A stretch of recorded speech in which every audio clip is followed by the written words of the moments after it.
નમસ્કાર, હું છું પ્રિયા અને તમે જોઈ રહ્યા છો જનતા કી જાણકારી ન્યૂઝ। નજર કરીએ આજના સમાચાર ઉપર। રાધનપુર ડિવિઝન પોલીસ દ્વારા છેલ્લા કેટલાક સમયથી ટેકનિકલ સર્વેલન્સ, સાયબર ટ્રેકિંગ અને સુનિયોજિત ટીમવર્કના આધારે વિવિધ ગુનાઓમાં મહત્વપૂર્ણ સફળતા પ્રાપ્ત કરવામાં આવી હતી। કાર્યક્રમ દરમિયાન વિવિધ કંપનીઓના કુલ 33 મોબાઈલ ફોન, સોના ચાંદીના દાગીના, રોકડ રકમ સહિત અનેક કિંમતી વસ્તુઓ મૂળ માલિકોને પરત આપવામાં આવી હતી।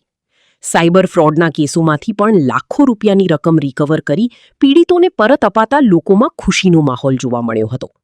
મુદ્દામાલ પરત મળતા અનેક અરજદારો ભાવુક બન્યા હતા।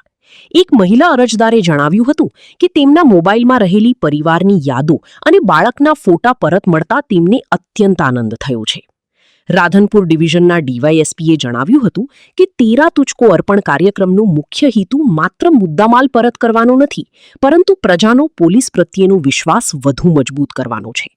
તેમણે વધુમાં જણાવ્યું હતું કે ગુનાખોરી સામે કડક કાર્યવાહી સાથે પ્રજાલક્ષી કામગીરીને પણ સતત પ્રાથમિકતા આપવામાં આવી રહી છે।